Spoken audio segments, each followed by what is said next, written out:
Okay, we're back on Freisland, and our lance of brave mech warriors have encountered a sensor contact on the other side of this small sort of fjordy lake area.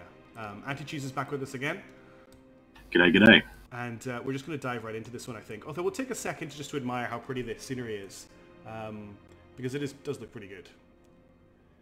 And I think it's impressive too, given that you've been using the same set of maps to just do all these missions just in a little separate part of it. Yeah. And the fact that it's all really good looking has to say something good.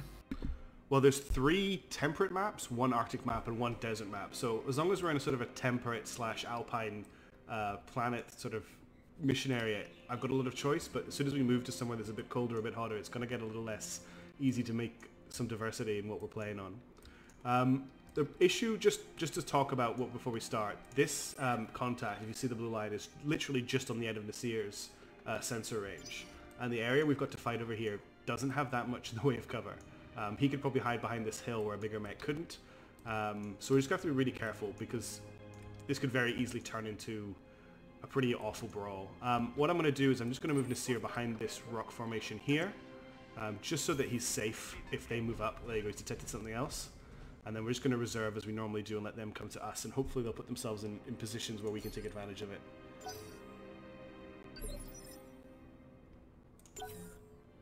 Now, this is not the first time that we have run this battle. As seems to be a tradition now, we had some issues the last time and decided to re-record, and this is a different battleground from where we first struck off, which had a lot more cover and a lot more hills, so it'll be very interesting to see how this one plays out. And I understand that you have tweaked the AI a bit as well. I've actually untweaked the AI. So one of the things that we realized from the last fight was the AI was incredibly cautious, and that what I've done is I've rolled it back to a mech warrior's default, and all I've done is I've just reduced the amount that the AI likes to DFA by a touch, because the way he's got it set up, it likes to death room above the second it's in range to do it. Even if it means losing a mech. So I've just turned that down. Everything else, I mean, don't we all? Yeah, certainly. I tried it last time. I can't get a sight on whatever this mech is here by moving the Shadowhawk forward. So what I think I'm going to do is I want to sprint it forward so that next turn it's got a whole ton of evasion, because it's going to be tanking the fire, and we do need to get into range. In fact, I'm still not going to be able to see whatever this is, even with a sprint. If you look, I can't get line of sight on it. So that makes me think this might be a light mech that's small enough to hide in this little divot of land, because there's actually a little hole there. I don't know if you can make it out. But I'm still going to sprint the Shadowhawk forward. So I'm thinking this might be a light mech, and then we'll have to see what the others are. And we'll just sprint everyone else forward. No, we'll move them forward and brace, I think.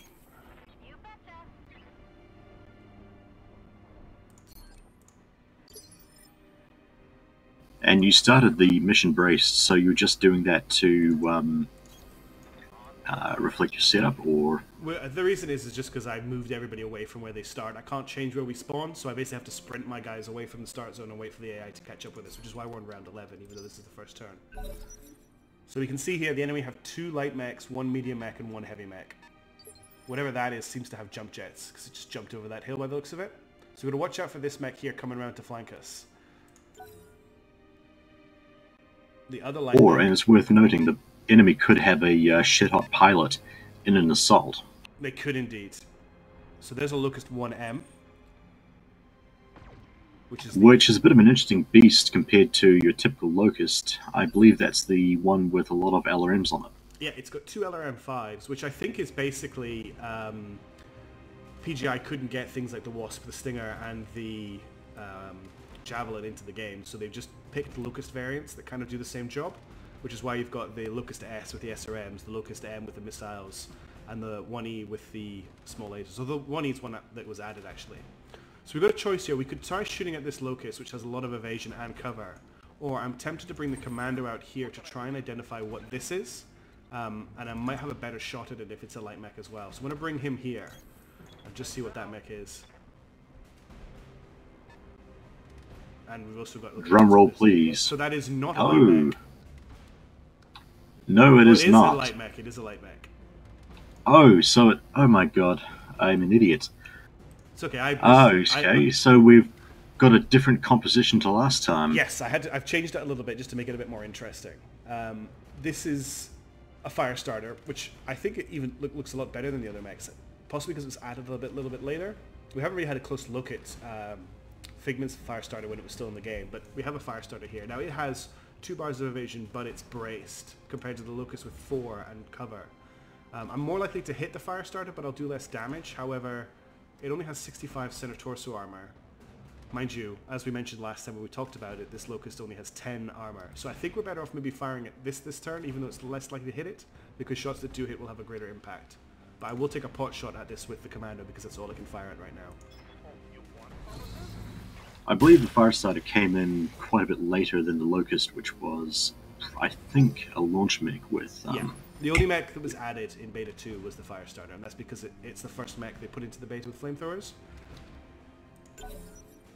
And I do apologize for completely misidentifying the weight class of that. I was primed to expect something way scarier. That's the Commando Cord. Caught by a hail of autocannon shots. Okay, let's try and get this Locust so we can even the odds a little bit.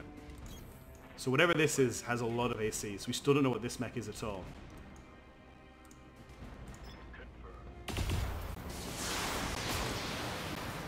I don't know if we can say for sure that's got a lot of ACs because the number of shots an autocannon can fire is a cosmetic variable in this. True. I'm just going to fire the LRM-15 at the Locust.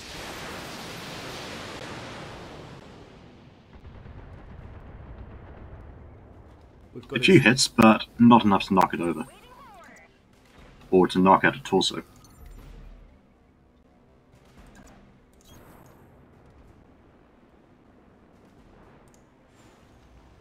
I'm not going to take the AC shot.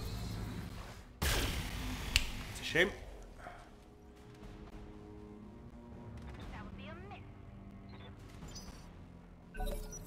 So first thing I want to do when I get the opportunity is get this Locust out of... Sorry, get my Commando out of the dodge. And he's just been cored. If he will even survive, no. It's 2 rounds of fire. That's not a good start for me. And the complete inverse of what we had expected going off the practice round, wherein the Locust here was very quick to die. So if we actually look at the Commando, I don't think we can check its stats. Yeah. The only other hit it took was on the arm. Every other shot that it took has hit the center torso. It took 25 damage to one arm and then 80 damage to the center torso without a single other section of its body being hit.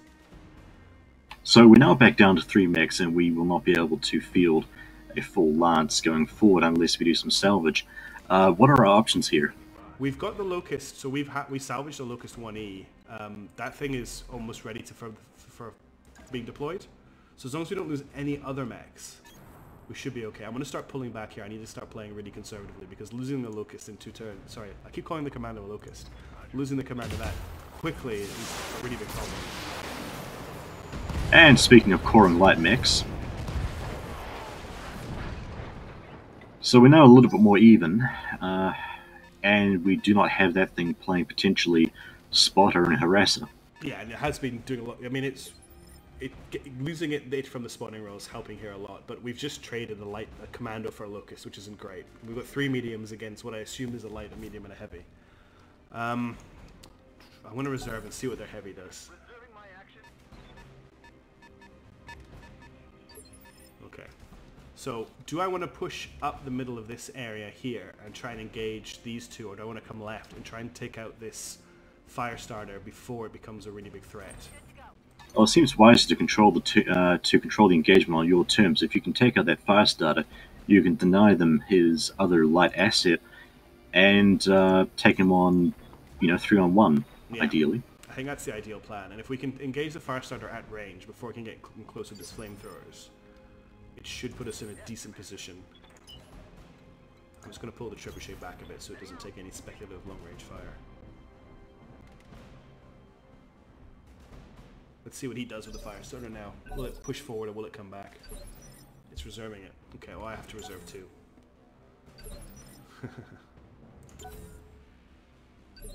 Wow, okay. The AI just out-reserved me and has forced me to take the first action.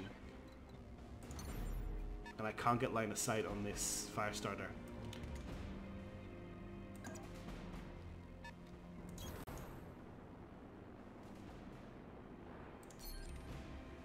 And he is just outside of line of sight as well. Yeah. And that's something that we could fix if we had, I want to say, tactics skill. Yes, if you get your tactics to 8, I think it is, or 6, you get 50% further spawning distance. Let's leave the trebuchet for now, and we'll move the Shadowhawk up. In fact, we'll sprint it to here.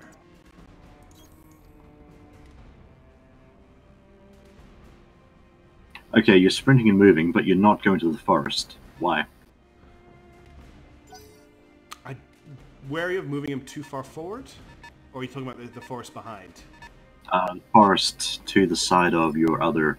If I sprinted him over there, I wouldn't be able to turn him to face forward, or at least that's what I assumed.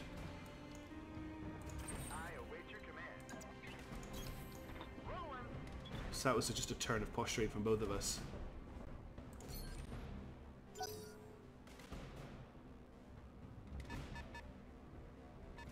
The Firestarter is running really hot, even though it's only fired as 2 medium lasers, because of the jump.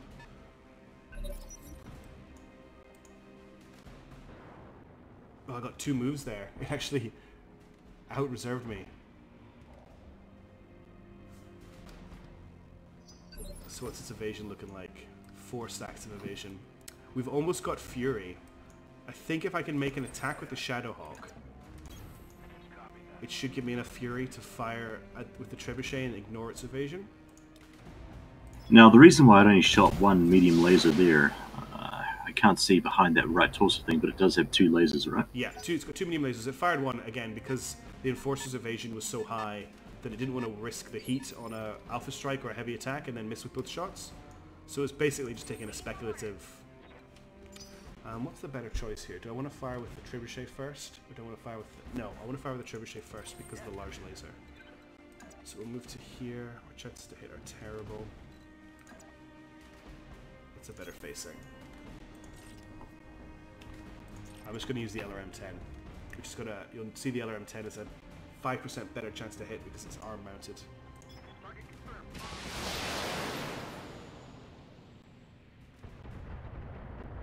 So no Fury, but a couple of chips away as torso armor. Yeah, it looks like we're only generating Fury when we take damage.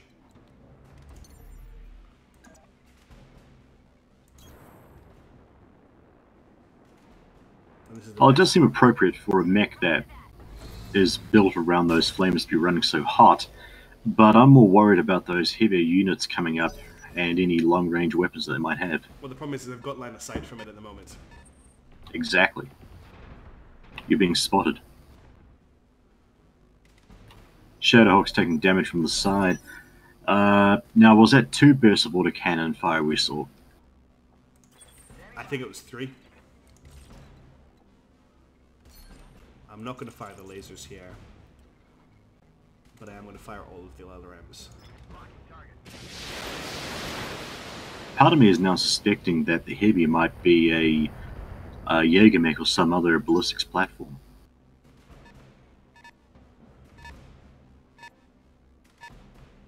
We still have no idea what this medium is. All we know is it hasn't got LRMs because it hasn't fired yet this game.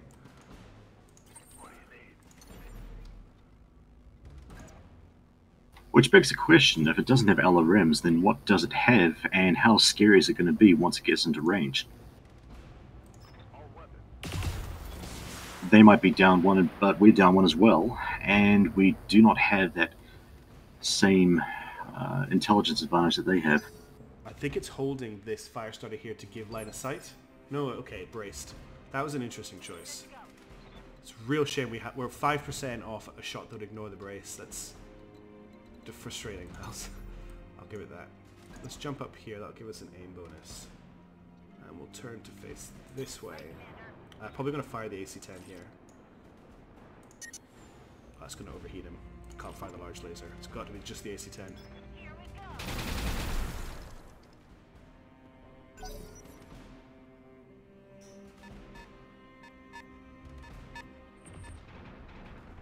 not bad, but it still seems so bizarre to me when you have a light mech tanking hits like that. I think the AI is doing what it's doing to try and just make sure that this heavy can continually fire while it's closing. It's reserved again, which is interesting. Let's just try and knock it over. Well, there's your focus. Yeah. I'm not going to use it on the LRMs. I'm going to use it on the AC-10 and the large laser.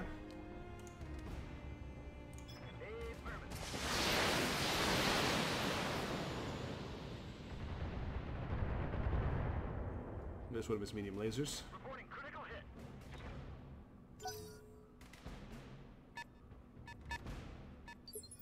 It's very slow, whatever that medium mech is. Can we tell for certain that it's slow, or could it just be trying to escort the heavy? It may just be bodyguarding the heavy.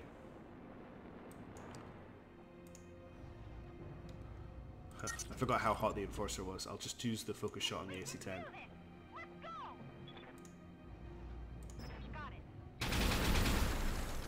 That was a headshot. And very nearly a head cap. One internal structure left on their head. Wow. Well, that would have solved a lot of problems if we had just one more point of damage. And then he decides just to stand there and shoot. I'm here. Let's hope that Jimums can do something. And we're too far away from a death from above. Bit of a shame. Wow, that fire starter is... really soaking it up. 1, 2, 3, 4. Okay, yeah, my money's on Jägermech. He's reserved again. I want to go with the LRMs because they've got the best chance of hitting the head, especially if I do an indirect shot. Okay, so an indirect shot is liable to fall on the shoulders rather than the legs as well. Maybe not, because it's showing the... just in my head, that makes sense because of the parabolic curve, but if you look at the paper doll here, it's showing damage all across it. So the question is, do I want to fire the LRM-35 or just one of the lighter ones? I probably want as many missiles as I can, because even though he's yellow, it's still not enough to kill him. And he still has plenty of internal structure left on his CT. No, he's fine.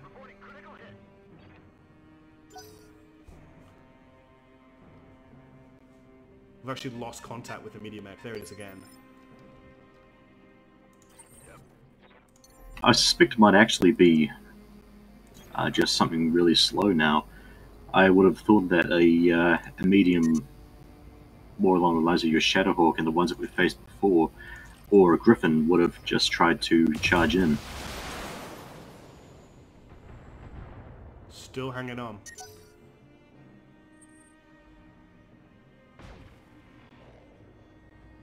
He's just decided to stand there and shoot. I think I need to speak to a mech warrior with some feedback on the AI because it's behaving very strangely.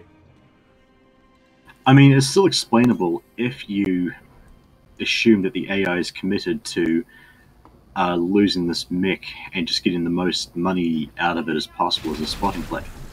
That was a very frustrating miss. I may need some more time in the simulator.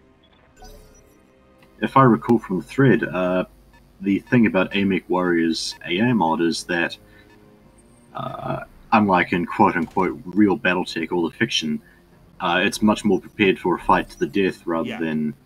Yeah. And that's one of the reasons why I was trying to tweak it, was I didn't really want that fight to the death mentality on it, but it does make for more exciting games than the what game we played last time where the AI just really didn't engage us at all.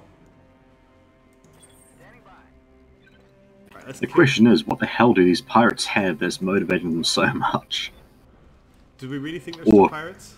Quote-unquote pirates. No, I do like the theory running in the thread about them being another unit just like us that Comstar has its hooks into, basically as a sacrificial. And there we go. So we're now 1 for 2, and will they actually push forward? The medium doesn't seem to be on our scanners. What we need to watch out for is the AI will now have another focus shot. let's have a look at the Shadowhawk. I just check out its armor. So it's down to about half armor on the center torso. It's got basically no armor left on its right-hand side at all.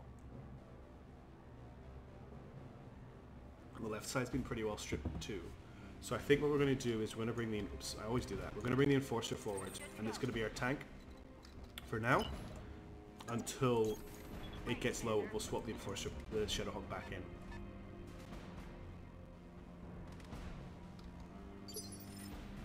So next turn, if he moves up his heavy to try and get line of sight, we should be able to see him as well. Yeah, unless he's got a higher tactics than we do.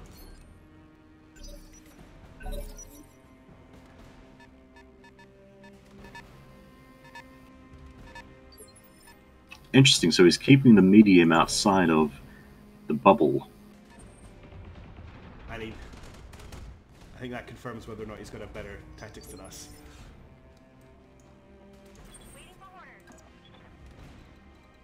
So if I move to one of these spots here, I will get line of sight on what both of these mechs are. And the only mech that can do something before he moves out of range is the medium mech. So I'm going to move here, and we'll shoot at whichever one is the better target. Okay, so that confirms it's Jaeger mech. 4 AC5s on that. Not quite. The Jaeger has No? 2 AC2s, 2 AC5s, 2 medium lasers. It's not a rifleman.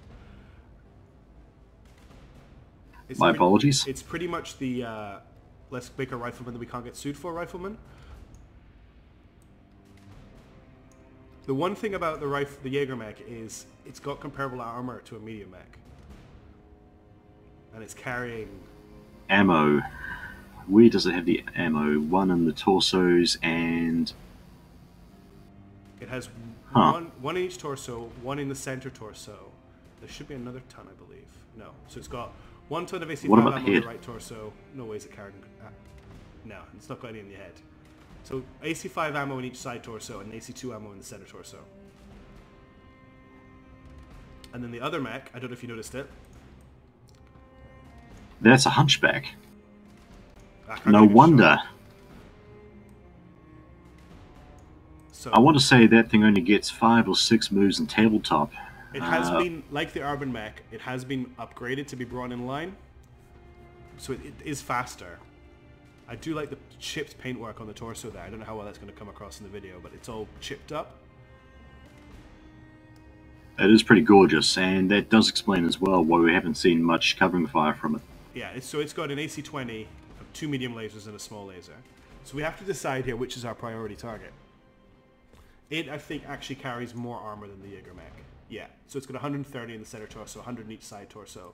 Jaeger mech's looking at 80 in the center torso, and 65 in each side torso. Although the Jaeger mech has a lot more in the way of internal structure. So what do I need to take out first? I can try and kite the Hunchback, but I can't kite the Jaeger mech. I'm thinking that if the Hunchback tries to come across, the direction it's going to have to go, and at the speed it will run, you should be able to loop back and hit it from the side or behind if it tries to chase. It can cross this water, so you just have to watch out for that. But I think taking out the Jaeger mech first is the right thing to do.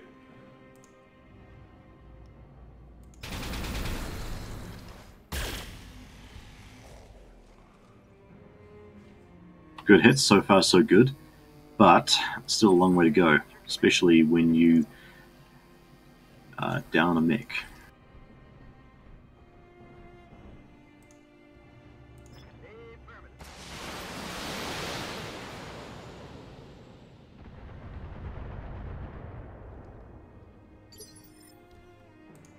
Okay, most of them hit his torsos there, so that's not too bad.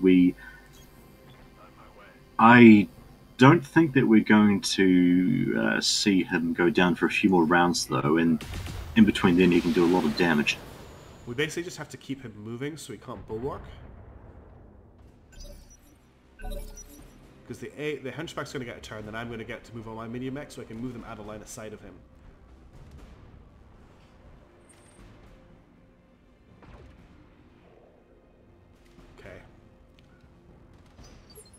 Because what I can do here... I was not sure if he was going to commit to the AC-20 there or not, but it's probably a little bit out of range. I was really worried.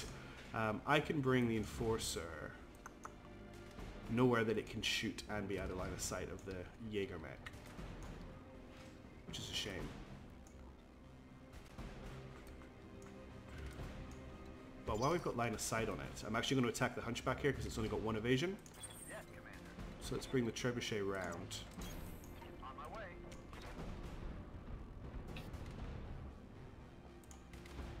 Target confirmed.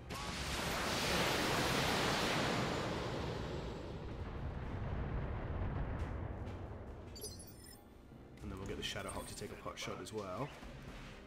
I suppose actually shooting the Hunchback might have been the smarter move as well, considering that he's not entrenched. Yeah.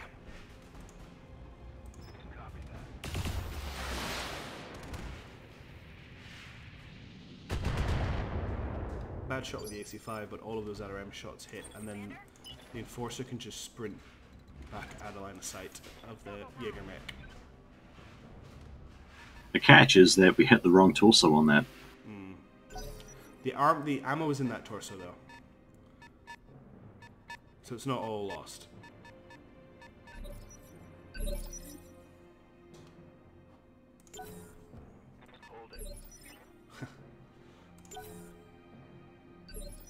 Oh, the AI is so aggressive with its reserving. It's like playing against a person.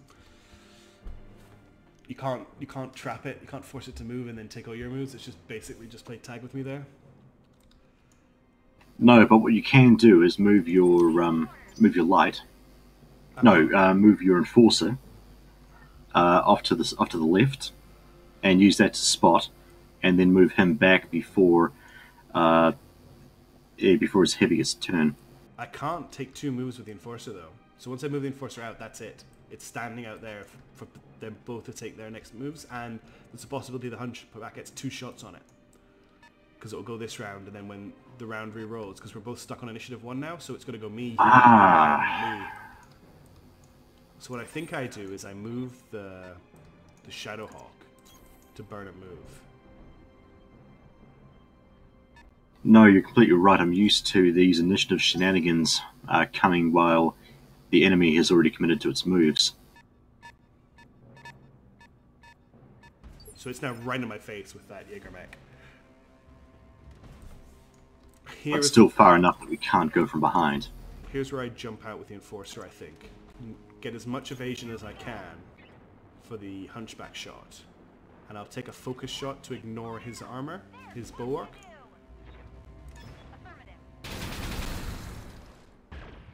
That's a leg open. Now it's the Hunchback's go.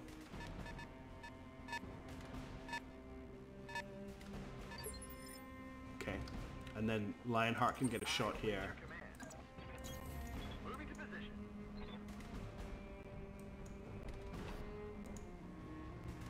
Locking target.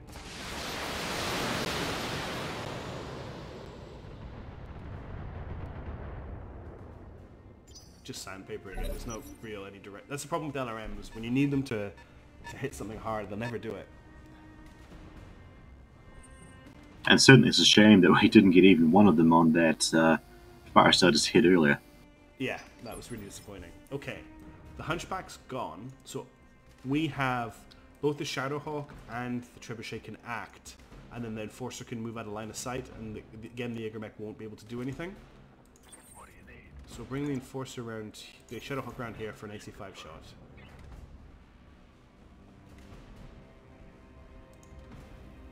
Or do I want to shoot the urban? No, let's focus. The Urban Hunchback. The Urban Hunchback, yeah. Let's focus down the Jaeger. It's taking. No, this is a crit on the AC-5. See, we're starting to get through that light armor. And it's starting to take down his left arm, but the right leg, the real prize, is still on the other side of where we're shooting from.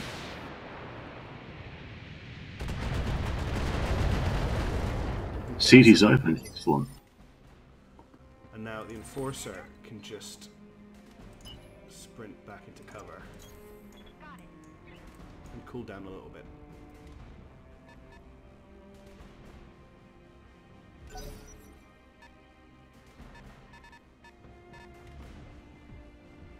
he's got line of sight on the Shadowhawk now. Or and the Enforcer. Okay, but the evasion saved me.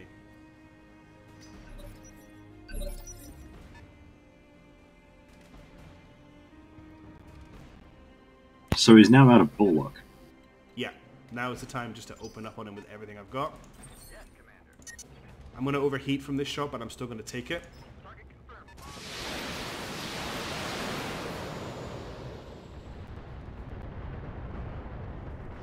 AC2 ammo. Brilliant! He's down. So now it's just a Hunchback. And that's a lot less scary considering that you can just kite him all day. Yeah. There you go, I can line of sight of him, line of sight on him from the Shadowhawk. So now that you have 3-on-1, are you going to try and commit to melee, or is the AC-20 scary enough to ward you off? If it wasn't a Hunchback, I probably would, but the AC-20 really is that scary.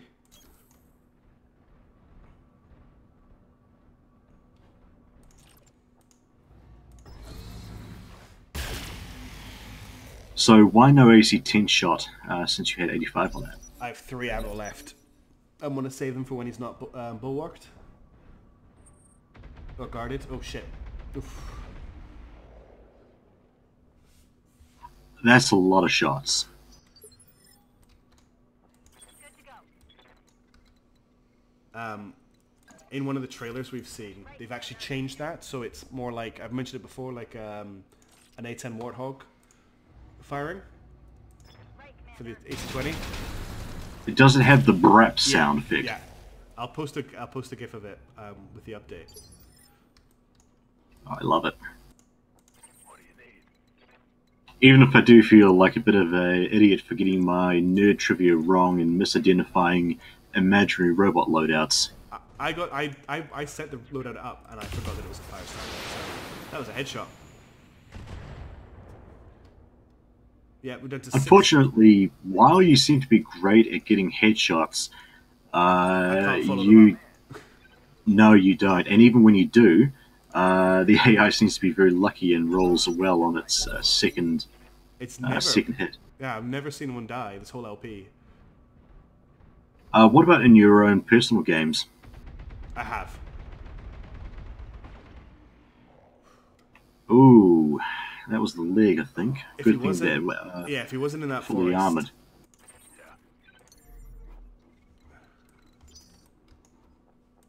Commander? On my way. this might look like a bad shot, but I'm going to use focus. Come on, mech warriors. It's go time. Here we go. I mean, you should be able to take out the AC-20 if... I would love to salvage this AC-20.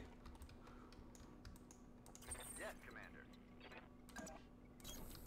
Rolling. If I could. So if you did take the AC-20, what do we have that you could put it on?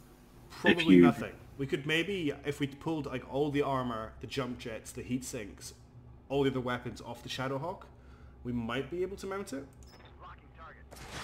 I mean, yeah, it is one of the heaviest guns in the game, and you do need to make a few sacrifices, which is why this Hunchback is comparatively so waddly. Standing by. But I was just wondering if you might have had a destination in mind for that. No. Nothing that I can think of that we could put it on that would fit. We need a heavy mech, really. Copy that. I definitely don't think it's worthwhile trying to get salvage from that Jägermech. Unfortunately, we just blew up the right torso, so that AC-20's gone. On the plus side, you now no longer have a reason to refrain from melee, so Nope. Jimums is going to do what Jimums does best. it's from above. Troy would be really annoyed if we wrecked the Shadowhawk's legs with a death from above. But they look so cool. So cool.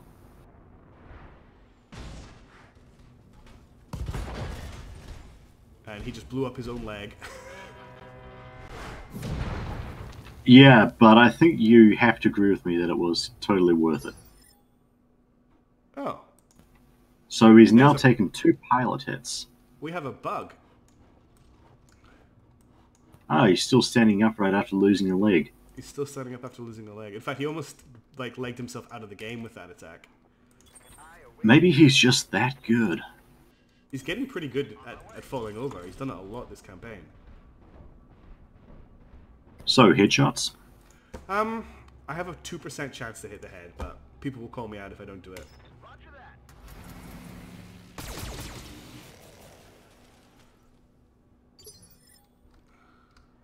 Thank God for scatter. Time to fly.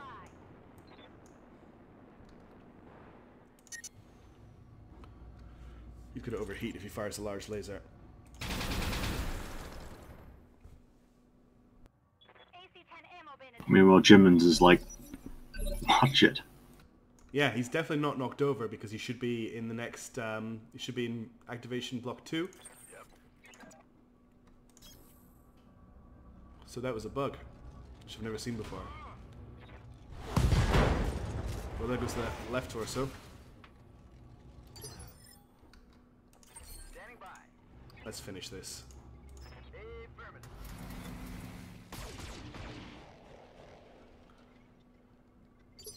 And I think Figment gets the kill. Commander. Why can we not shoot? Yeah, this? no point in prolonging it. That's interesting. I can't shoot. Oh, because the large laser's in turn. You don't have it activated, yeah. That's 2 turns in a row. She's missed a fallen down target. This is where we lose the Shadowhawk. Come on, hero Hunchback.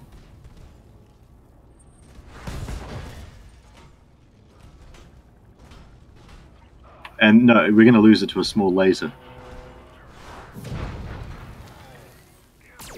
Oh, he missed. Because the Hunchback's got that in the head, and even though that took, I want to say the small laser took a crit, I still love that it's usable in melee. Affirmative. We have to kill the Hunchback here, or we're going to lose the Shadowhawk, and I'm never going to live it down. We can do this. Let's go. If we lose a Shadowhawk, I'm going to have to give MVP to that Hunchback pilot. Objective complete. But we are spared the humiliation of having to do so, Mission successful. and we win the mission with 1 loss. So, I think Isildur, or Kiva, if you've been following him on Twitter, has said that a center torso destruction is 3 injuries to a pilot. So I guess the Seer's been seriously injured by that just being shot out in turn 2. And I guess Jims is back in the med bay as well. He's never out of it. All in all, I'd say that went reasonably well. The enemy heavy was a lot less scary once we actually got to see him up close, and the only real threat was just that it had the ability to shoot and bulwark. Yeah, and it didn't really take much advantage of it because I used the cover to force it to move forward.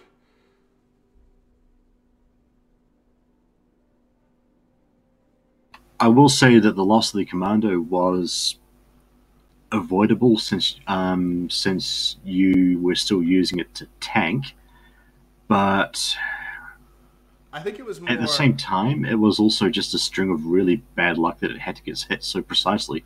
The biggest problem with it was I moved it forward to get a line of sight on the fire starter, and then I probably moved it forward a phase too early so that the unknown heavy at that time, because it hadn't fired yet, fired at it and hit the center torso, and then before the commando got a chance to activate next, the fire starter went before it and cored it out with a lucky medium laser shot.